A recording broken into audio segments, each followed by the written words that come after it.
Buenas noches, hermanos. Hoy vamos a continuar con las cartas a las iglesias de Apocalipsis. Estamos en la anteúltima. Hoy toca Filadelfia. Vamos al capítulo 3. Vamos a estar viendo desde el versículo 7 hasta el 13. Filadelfia era una ciudad bastante moderna con respecto a todas las demás. Esta iglesia la construyó Eumenes II y se la da a su hermano Atalo II en el año 189 a.C. Y estos dos hermanos se querían mucho entre ellos y por eso va el nombre de Filadelfia. Filadelfia quiere decir amor entre hermanos.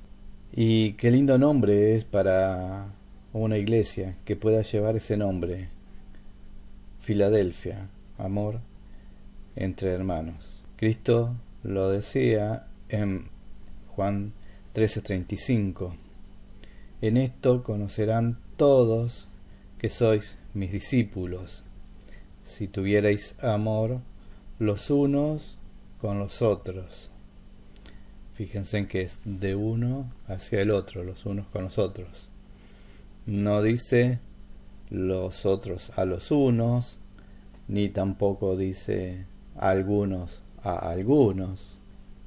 Acá la idea es todos a todos, y tiene que salir de uno.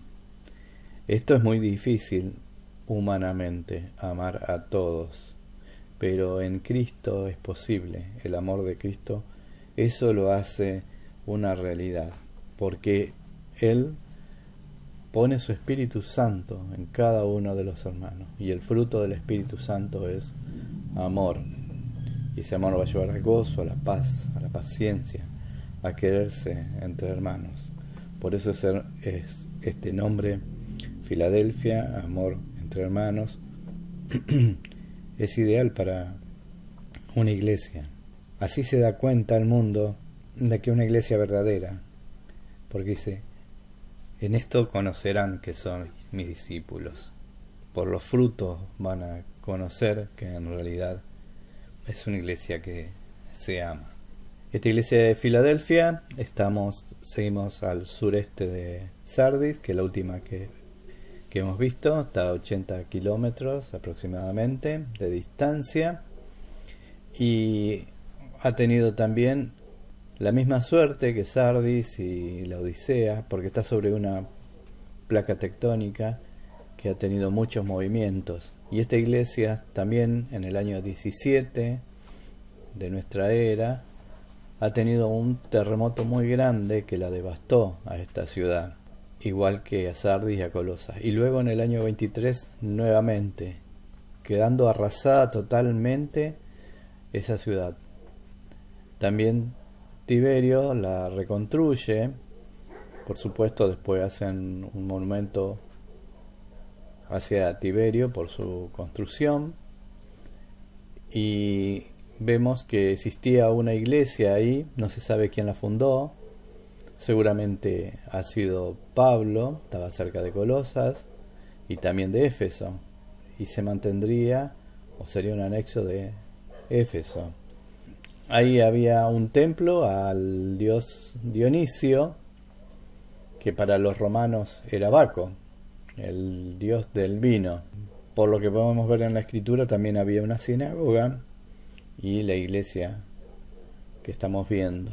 Los seguidores de Baco, una vez al año, tenían sus festividades y, bueno, terminaban todos emborrachados. Era un desastre ese pueblo. De ahí viene la palabra bacanales, de vivir así, dedicado a la bebida, dedicada al dios Baco. Y en medio de eso habitaba esta iglesia, que la podemos observar y vemos que no tiene ningún reproche del Señor, igual que en Esmirna. El Señor no tiene nada que decirle a esa iglesia. Es más, son elogios y promesas que tiene el Señor para los hermanos que estaba ahí. La historia nos cuenta también que es la iglesia que más duró en el tiempo. Todas las demás se fueron extinguiendo, ya por el año 200, 300, iban desapareciendo. Pero esta iglesia está hasta el 1390, ya luego los otomanos y los mongoles también ya van tomando esas ciudades y destruyen y matan a los creyentes de ahí, y los pocos griegos cristianos que habían vuelven hacia la zona de Grecia. Y fíjense, en 1300 años es muchísimo. Vemos iglesias de acá que tienen 100 años y nos parecen muy antiguas. Imagínense iglesias de 1390 años de antigüedad. Fue una iglesia muy fiel al Señor. Y podemos ver en la escritura lo que nos dice.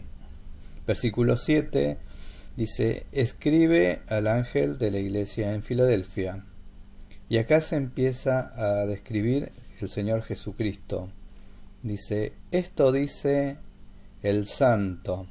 Está diciendo, ese artículo él nos está indicando como el único. Y lo podemos ver en su palabra en Isaías 6, cuando Isaías tiene la visión de ahí de Dios, cómo los querubines estaban alrededor de su presencia, cómo se cubrían y cómo cantaban: santo, santo, santo es Dios, Jehová de los ejércitos. Toda la tierra está llena de su gloria, decían los querubines. Y vemos ahí esa eterna santidad del Señor. Y esa santidad es la que Él quiere que se refleje en la iglesia. En Lucas 1:35 ya lo vemos a la santidad en el Señor Jesús. Cuando va a nacer en Belén, el ángel se presenta hacia María y dice: el Espíritu Santo vendrá sobre ti, y el poder del Altísimo te cubrirá con su sombra, por lo cual también el santo ser que nacerá será llamado Hijo de Dios. Es el santo ser, le estaba diciendo el ángel que era santo Jesús en su nacimiento. En el Antiguo Testamento lo vemos a Dios santo, y en el Nuevo Testamento a Cristo santo. Cristo dice: el Padre y yo uno somos. Toda la gente no lo reconocía como santos. Los judíos querían matarlo. Pero él curaba endemoniados, y los demonios que lo veían y lo conocían decían su nombre, que era santo. En Marcos 1:24, un endemoniado decía: ¿qué tienes con nosotros, Jesús Nazareno? ¿Has venido para destruirnos? Sé quién eres, el santo de Dios, el santo, el único. Los demonios se daban cuenta y la gente no. Y ese santo quiere que su iglesia sea santa. Y está en el Antiguo Testamento 9 veces. En Levítico 11:44 dice: porque yo soy Jehová vuestro Dios, vosotros por tanto os santificaréis y seréis santo, porque yo soy santo. No lo da como una opción, lo da como un mandamiento. Sed santo. Primera de Pedro 1:15 y 16 dice: sino como aquel que os llamó es santo, sed también vosotros santo en toda vuestra manera de vivir, no de a rato, siempre, en toda nuestra manera de vivir. Porque escrito está: sed santo porque yo soy santo. Ahí Pedro está haciendo referencia al Antiguo Testamento. Entonces el Señor se presenta aquí en esta carta como el santo. También se presenta como el verdadero. Él es la verdad. Él es la única verdad, porque dice el verdadero. Cuando dice él, quiere decir único. Y él se presenta así en Juan 14:6, versículos muy conocidos. Jesús dice: yo soy el camino, la verdad y la vida. Nadie viene al Padre sino por mí. Es la verdad de Dios, y esa verdad se tiene que ver en cada uno de los integrantes de la iglesia. Nosotros tenemos que andar en verdad, en camino de verdad y en santidad. Y eso es lo que el Señor nos pide cada día. La tercera forma en que se presenta dice el que tiene la llave de David. La llave es un símbolo de autoridad. Ya lo hemos visto en el capítulo anterior. Jesús también se presenta en el 1:18. Dice, y tengo las llaves de la muerte y del Hades. Yo tengo la autoridad, tengo control sobre todo eso. Y acá está hablando sobre las llaves de David. David como rey y el heredero del reinado de David. La vemos en el Salmo 2, que Dios le dice, tú eres mi hijo y yo te pondré sobre todas las naciones. Y acá Él está teniendo la llave y el poder sobre todas las naciones. Él tiene autoridad suprema sobre todo. Podemos ver en Mateo 28:18. Jesús se le acercó y le habló diciendo, toda potestad me es dada en el cielo y en la tierra. Él, luego de haber resucitado, Dios le da toda la potestad sobre el cielo y la tierra. No sobre la tierra, sino sobre el cielo, mucho más allá que esta tierra, que este trono de David sobre esta tierra. Podemos ver en Filipenses 2, 9 y 10, dice, por lo cual Dios también le exaltó hasta lo sumo y le dio un nombre que es sobre todo nombre, para que en el nombre del Señor Jesús se doble toda rodilla y lo que están en los cielos y en la tierra y debajo de la tierra. Él tiene toda la autoridad. Y en Filipenses 2:11 dice que toda lengua confiese que Jesucristo es el Señor, para gloria de Dios. Es el Señor de señores y Rey de reyes. Esto lo podemos ver en Apocalipsis 19:16, cuando Él desciende en su segunda venida y tiene en su ropaje y en su muslo escrito, Rey de reyes y Señor de señores. Entonces Él se está presentando como el santo, el verdadero, el que tiene la llave de David, y tenemos que reconocer el señorío del Señor sobre la iglesia. Él es el Señor de la iglesia, Él es la suprema autoridad de la iglesia. Todas las demás personas humanas, sus fieles hijos, están para ejercer la autoridad sobre la iglesia cuando aplican la palabra de verdad. Pero el Señor es el que tiene todo el control. Y acá se presenta luego el que abre y ninguno cierra, y cierra y ninguno abre. Está hablando de una puerta. El Señor es el que tiene el control de abrir y cerrar las puertas.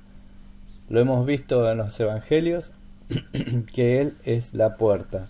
En Juan 10:7 volvió pues Jesús a decirle, de ciertos digo, yo soy la puerta de las ovejas. Era un lugar en Jerusalén donde hacían pasar las ovejas para el sacrificio.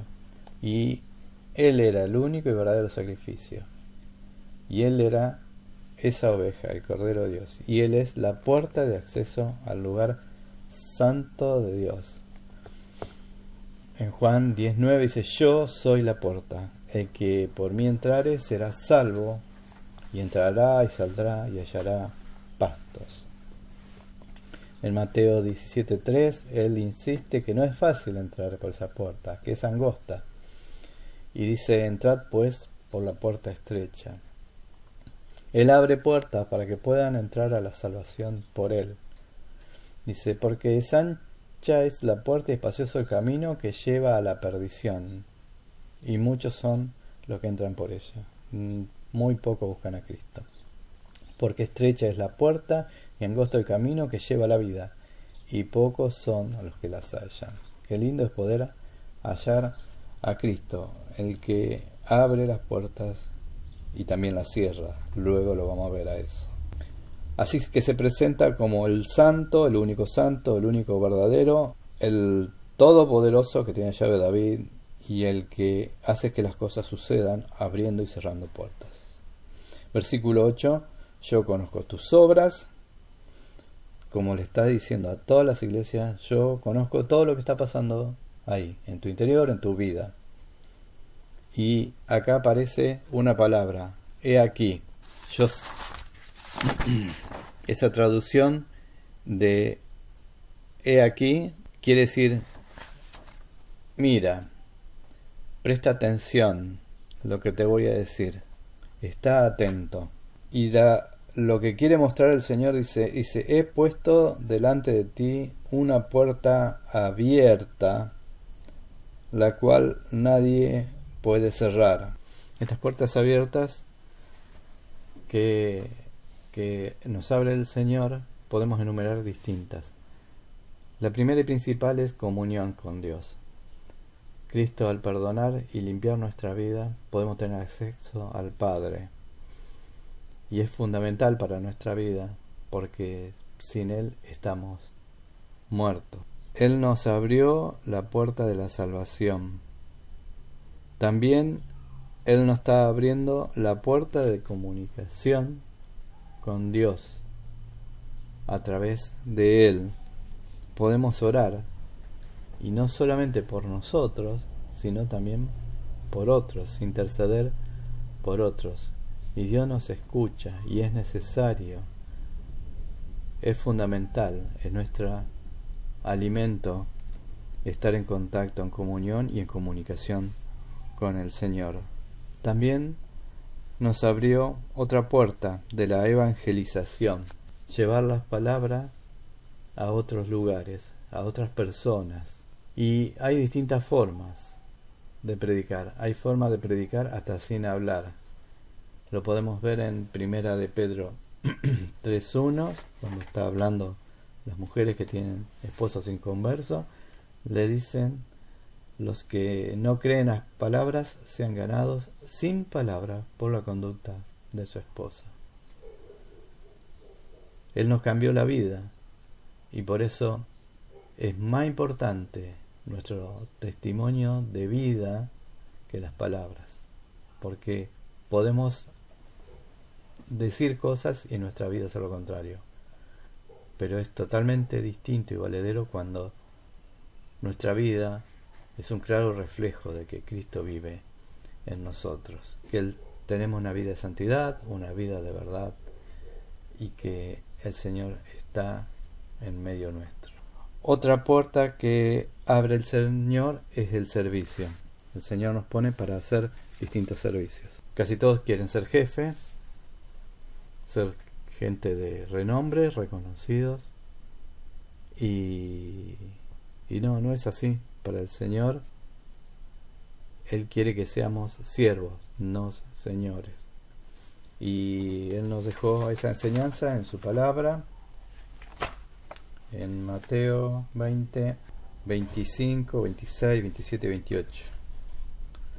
En el 26 dice, mas entre vosotros no será así, sino que el que quiere hacerse grande entre vosotros será vuestro servidor. El que quiera ser el primero entre vosotros será el siervo.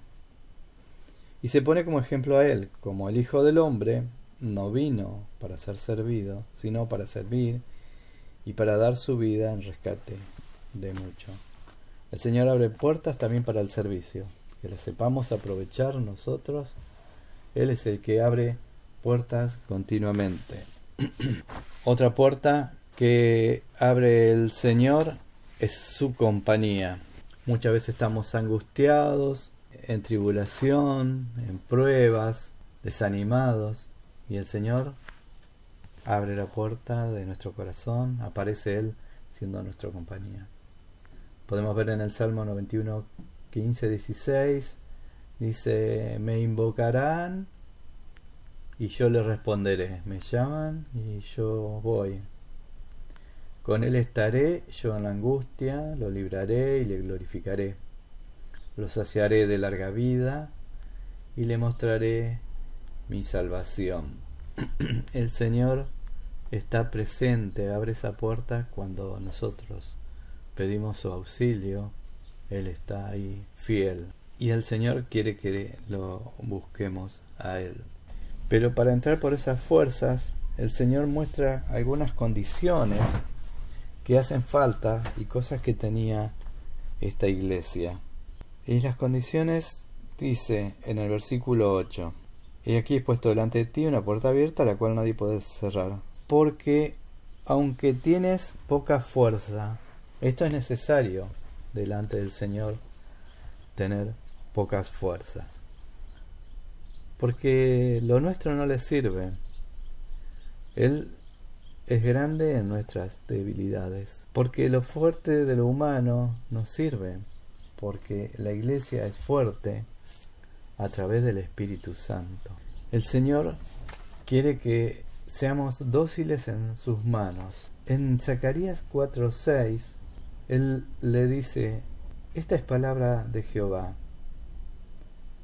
No es con ejército, ni con fuerza, sino con mi espíritu, ha dicho Jehová de los ejércitos.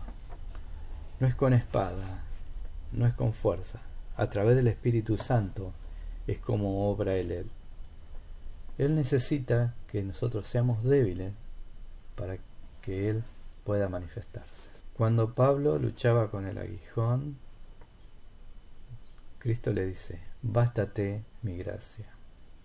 En 2 de Corintios 12:10, Pablo dice: por lo cual, por amor a Cristo, me gozo en mis debilidades, me potencio en mis debilidades, en afrentas, en necesidades, en persecución, en angustia, porque cuando soy débil, entonces soy fuerte. Y nosotros pensamos todo lo contrario. Y Cristo elogia a esta iglesia.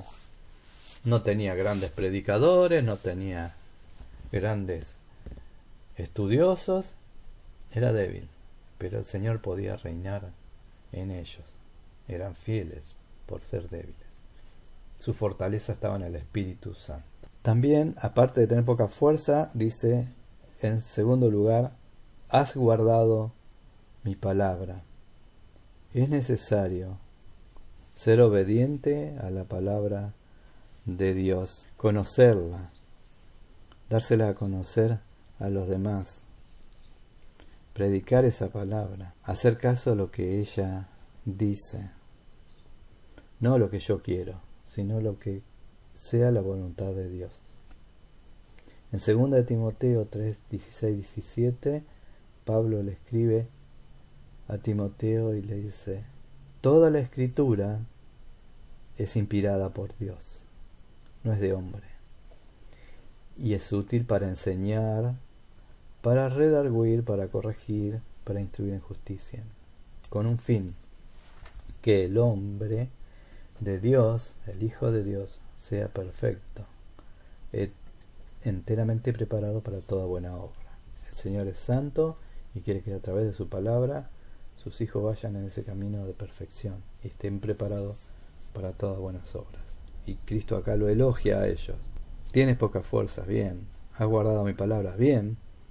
Y el tercer lugar dice: y no has negado mi fe.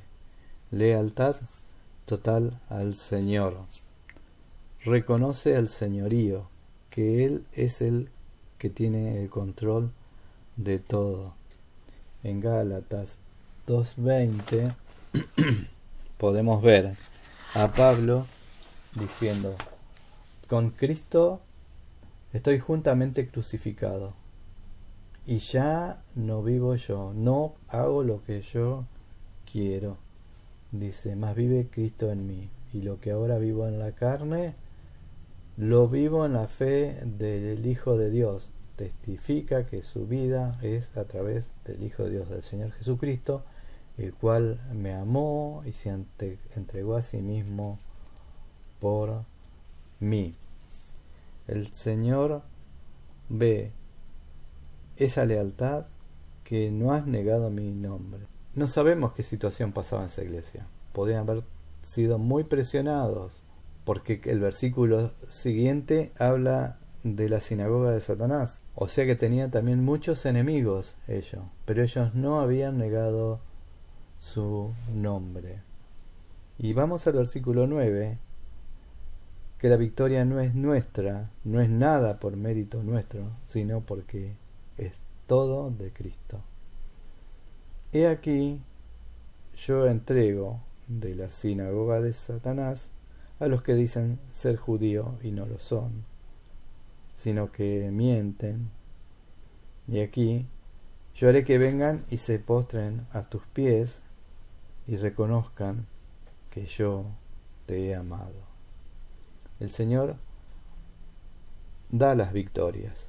No es nuestra, es toda de Cristo. Y podemos ver en Romanos 16:20 un ejemplo de lo que dice Pablo a esa iglesia, que en breve Dios, dice, el Dios de paz aplastará en breve a Satanás bajo vuestros pies. La gracia de nuestro Señor Jesucristo sea con vosotros. Todas las obras contra el enemigo las lleva adelante el Señor. Él nos liberta de todos los enemigos y dice que los pone sobre estrado de bajos de nuestros pies. No es que nosotros tengamos poder, sino que es toda obra de Él.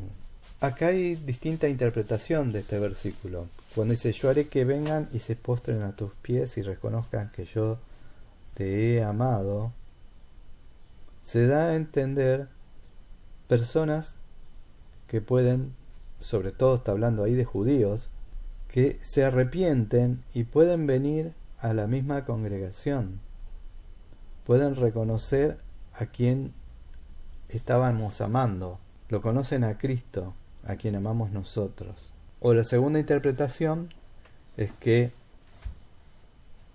en el reino milenial, cuando Cristo venga, Él hará justicia y todos los que estaban en contra estarán a los pies bajo el dominio y bajo su autoridad que nos va a conferir también a nosotros. El pueblo judío va a ser salvo, y fue salvo y es salvo, y por una obra meritoria que hizo el Señor Jesús en la cruz. Porque bajo la ley, los judíos, el que pecaba deliberadamente y era homicida a propósito, no tenía salvación. Pero en la cruz, Cristo, antes de morir, le perdona sus pecados y le pide a Dios que no se lo tenga en cuenta lo que estaban haciendo por su ignorancia. Entonces le cambia la calidad del pecado voluntario por un pecado involuntario, lo cual lleva esto a la salvación de los judíos luego, porque la primera iglesia la podemos ver en Hechos, en los primeros capítulos, cómo se va predicando y se van convirtiendo de a miles, y los primeros eran judíos. Luego, más adelante, empieza por Cornelio y se va extendiendo hacia los gentiles esa gracia. Porque el Señor ha hecho todas las cosas perfectas y no se le escapa absolutamente nada. En el versículo 10,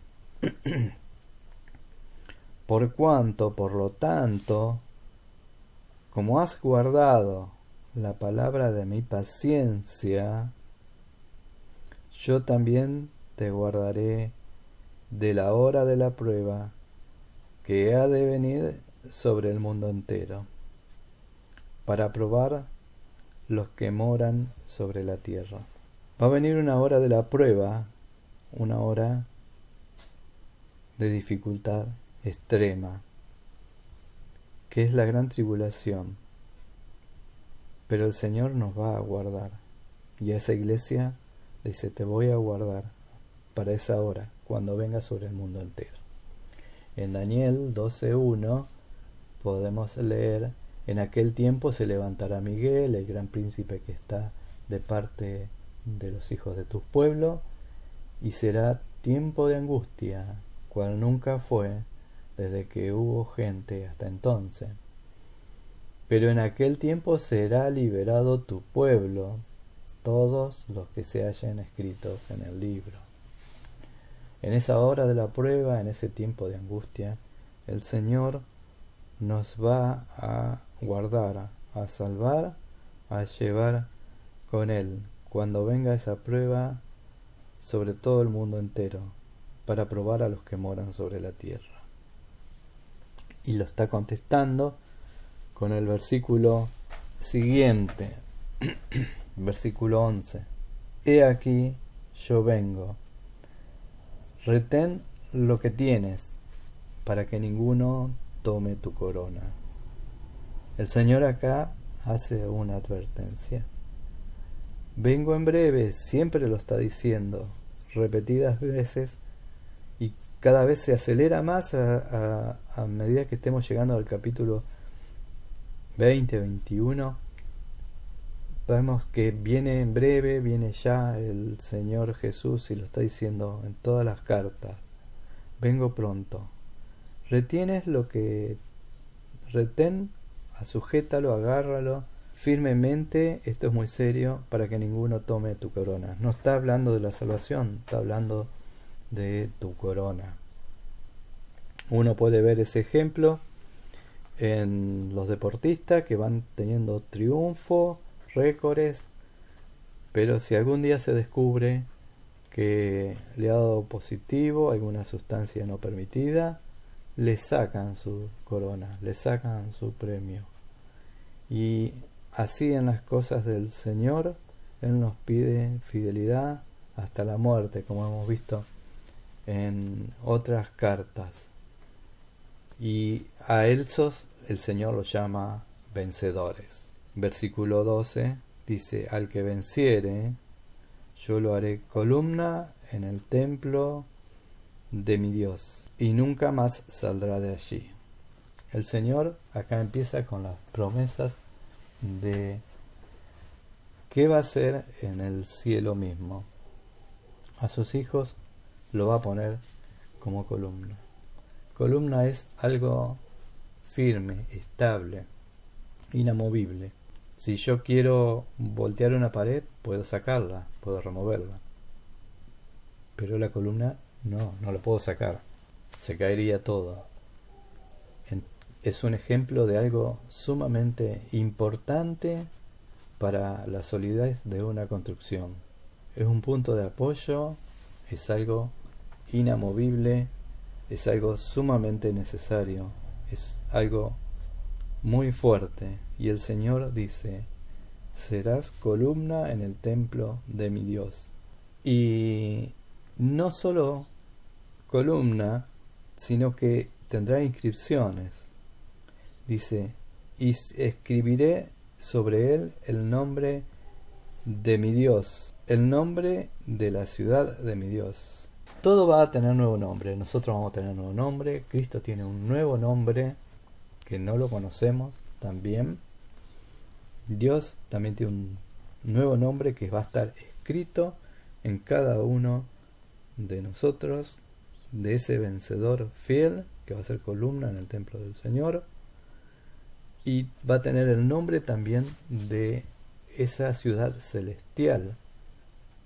Esto lo podemos decir, es literal y es real, porque en realidad nosotros para aquí necesitamos un DNI o un pasaporte, pero en el cielo vamos a tener la ciudadanía celestial.